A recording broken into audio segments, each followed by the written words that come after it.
It's March of 2006 and the world just saw the release of the latest and greatest addition to Bethesda's now beloved The Elder Scrolls series of RPG games. Long story short, the game got a Game of the Year award, cool memes were born out of it, all in all, it's a great game, you know. Fast forward to April of 2025 and now we have Fallout 3, Fallout New Vegas, Skyrim, Fallout 4, Fallout 76 and that buggy mess called Starfield. Oh look! A remaster of Oblivion! Wow! It looks so beautiful! I'm sure a high-end RTX PC can run it smoothly. But wait, what is that?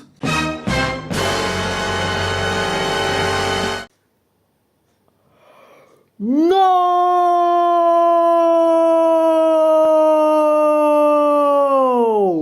Oh boy! Bethesda has done it! They've actually done it! Yeah, as if Starfield wasn't enough. Well, welcome to 2025 friends, because now we have Bethesda and Unreal Engine 5, the chill devils, working together baby, let's go!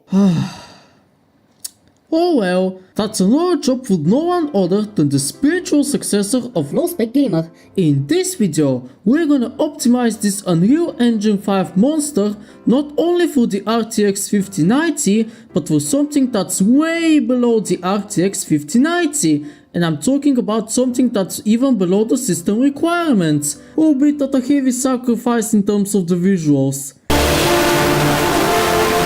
This is my Lenovo Legion Y520, which was a budget gaming laptop back in 2017. The specs of this bad boy are Intel Core i7-7700HQ, 16GB of RAM and a 4GB GTX 1050. Non-TI. Also, the system requirements state that the remaster must be installed on an SSD, but I'm gonna ignore this requirement by installing the game on my 5400 RPM hard drive. So yeah, let's begin. I used the low in-game settings and 50% of 1920x1080, so 960x540 resolution, and as to be expected, the game didn't exactly run great, with the poor little GTX 1050 often dropping to even below 15 FPS. The stuttering was so over the place as you go into different areas of the map, and things were taking a long time to load. So let's see what can we do to fix this. As stuttery for mess as Unreal Engine 5 is, one thing that we have to give it credit for is that it's very scalable. You could dramatically lower down the graphics of UE4 and 5 based games by adding a few lines to their config files. That's why people have already created some performance mods. Let's check out a few of them. The first mod, that goes by the name of Ultimate Engine Tweaks, is actually one that I recommend not only for those with a low-end PC, but for pretty much anybody really. This mod is basically a modified engine.ini config file that aims to reduce the stuttering and improve the performance without any visual loss. There are two versions depending on whether your monitor supports VRR, G-Sync or FreeSync. My Lenovo Y520's basic 60Hz 1080p monitor supports none of them, so I will download the upper version of the mod. Before installing the mod, I'm gonna go to the folder where the config files are located, and here I'm gonna make a backup of the engine.ini file. And to install the mod, drag and drop the engine.ini file from the mod into the config files folder, replace the original file, and well, that's it. While this mod didn't exactly save my now low-end graphics card, as you can see, it did make the game just a little bit more stable, I think. Just trust me guys, the game is a bit smoother now. Yay! Oh my god!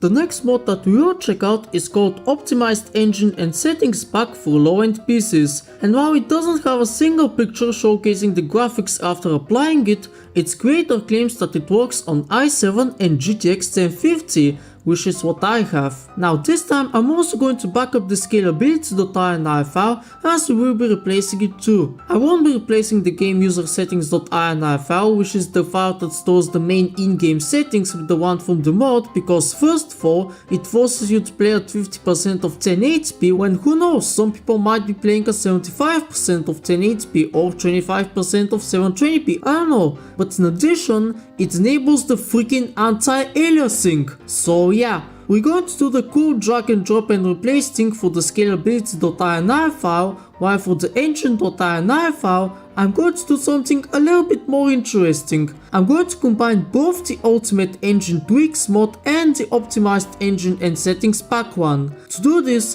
first, right click on the engine.ini file and go to Properties, untick the read only attribute, then open the file with Notepad. Now open the engine.ini file from the other mod, then copy everything from it, and in the other engine.ini file, aka the one located in the config files directory that I replaced with the Ultimate Engine Tweaks one, scroll all the way down to the bottom, click right here and paste everything. Finally, don't forget to set the config file to read only again and you're done. With the two mods in action, I'm getting slightly more FPS than before. In terms of the visuals, there is a noticeable downgrade, with the reflections of the water being gone and the lighting looking noticeably worse. While with less demanding areas like the Imperial City I could get up to 30 FPS and there weren't that many major frame drops, yeah, for a mod made for the GTX 1050, I expected a little bit better to be honest. But hey, at least the game is running better than before and it still looks like a remaster, albeit a really bad one, so there's that. Oh well, let's see the following mod. This mod is called Optimizations, and it comes with 8 different presets, ranging from ultra quality to low spec gaming. Now, you might want to go with the extra performance or the ultra performance preset if you actually want games to kinda look like a remaster and not a G-Master. But in this video, we only care about those juicy FPS, so I will go with the lowest preset. As for the installation, first I'm gonna restore the original config files that I backed up, then I will apply the Ultimate Engine Tweaks mod. In addition, I also made a backup of the input.ini file, as we will be replacing this file too. For the scalability and input.ini file, we'll just drag and drop them, and because once again I've decided to mix it with the Ultimate Engine Tweaks mod, I'll do the same copy and pasting that I did for the previous mod regarding the engine.ini file. Oh yeah, now we're talking. First of all, the shadows are now completely gone. Second, just like with the Optimized Engine and Settings Pack mod, the water reflections aren't there anymore. And third, the lighting looks like freaking GTA San Andreas. Actually, I think it looks much worse than GTA San Andreas. I mean, just look at how awful everything looks at the distance. Holy crap! You know what else is awful? The FPS. I mean, the FPS themselves aren't actually awful for me, as I have played games with even lower FPS than this, but man, the fact that even with these graphics, it's still dropping to below 15 FPS, what the hell? Hopefully the final mod for today will actually give us good FPS. This is the 4GB and less GPU optimization mod, which is by far the most dramatic one out of all the mods that we're checking out today. Just like the Optimizations mod, it also comes in a few variants, but the one that we're interested in is the version PlayStation 2 one, which will make everything look interesting. Because this mod comes from the Ultimate Engine Tweaks mod, sadly we cannot really combine the two mods this time. Trust me, I've tried it and it didn't work well. So just drag and drop the engine.ini file from the mod once again and let's see the result. Oh my god. We're finally getting good FPS, let's go! Also look at the textures.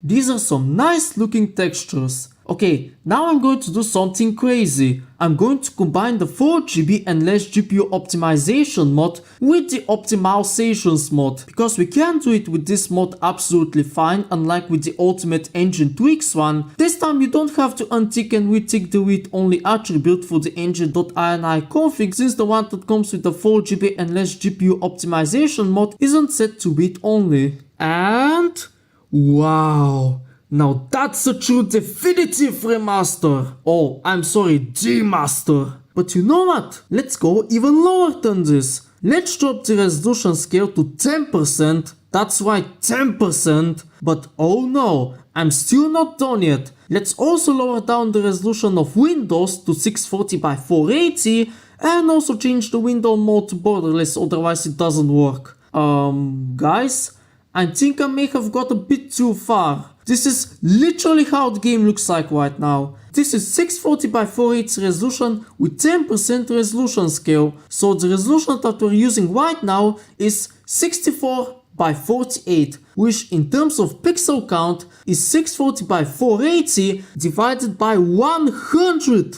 Fun fact, this is not the first time I'm using this resolution. The last time I used this resolution was in the Red Dead Redemption 1 lag fix video when I tried to run the game on my other laptop with the Celeron N2840. The main difference is that the N2840 got 2 FPS while the 7700HQ and GTX 1050 are getting 60 plus FPS. So yeah, the HQ CPU is better than the Celeron.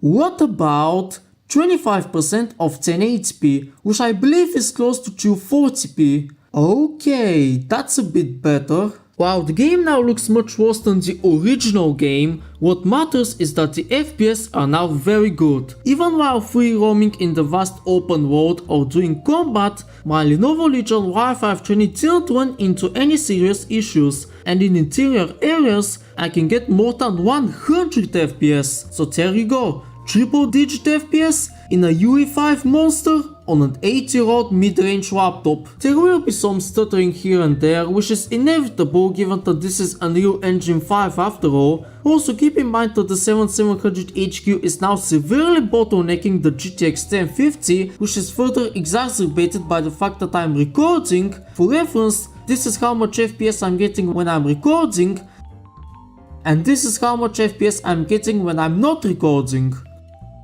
So yeah, this is how to optimize this notoriously optimized UE5 based remaster for your low-end or even high-end PC. If you want even more FPS, well, there's always that AI technology in the form of worst-case scaling, but I have an even better idea. How about you do the PC gaming industry a favor by not buying this poorly optimized disaster or almost any UE5 based game for that matter, and instead play something that actually runs nicely, like the original Oblivion game for example. Hell, this ain't even worth pirating in my opinion. And if you've made the mistake of pirating yet alone buying this crap, well, you can always uninstall those 125GB of pain and suffering. Your hard drive or SSD will thank you for this. Yeah, suck it you stupid UE5 piece of stuttery shit.